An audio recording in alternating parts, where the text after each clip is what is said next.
Naked bodies on the street. Des corps nus dans la rue. Claude Lanzmann l'interrompt. Des cadavres? Jan Karski répond, des cadavres. Il poursuit son récit, les yeux fixés sur le vide. Il raconte qu'il demande à son guide pourquoi ces corps nus sont ici, dans la rue. Le guide lui dit, ils ont un problème. Quand un juif meurt, si la famille veut une sépulture, elle doit payer une taxe. Alors on jette les morts dans la rue. Claude Lanzmann lui demande, ils ne peuvent pas payer? Non, répond Jan Karski, ils n'en ont pas les moyens. Le guide dit que chaque haillon compte, alors on garde les vêtements pour les vivants.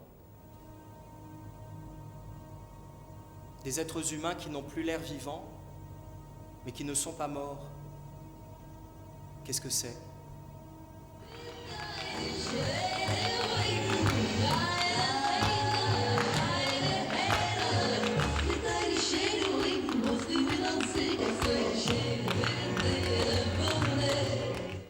En 2 mois, dans un seul district de Varsovie, les nazis avaient commis 300 000 assassinats, écrit Jan Karski. Les 2 hommes lui proposent alors de venir avec eux dans le ghetto.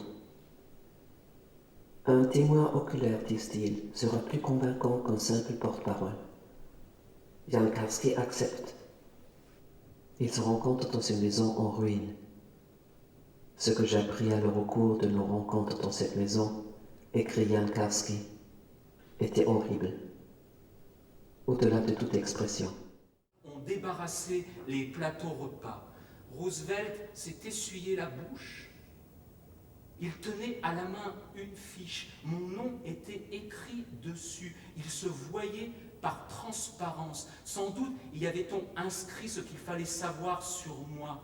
Roosevelt s'est avancé et m'a demandé mon nom. J'ai trouvé ça absurde puisqu'il venait de le lire sur la fiche. Alors, je ne sais pas ce qui m'a pris. Au lieu de dire Jan Karski, j'ai dit Nobody.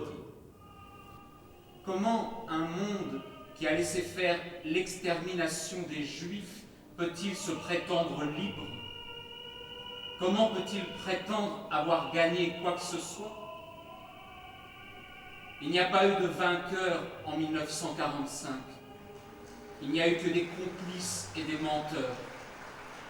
C'est la solitude de Paula qui m'a plu, la manière dont la solitude parlait en elle. Seule la solitude est digne d'amour. Lorsqu'on aime une personne, c'est toujours à ce qu'il y a de plus seul en elle que s'adresse cet amour.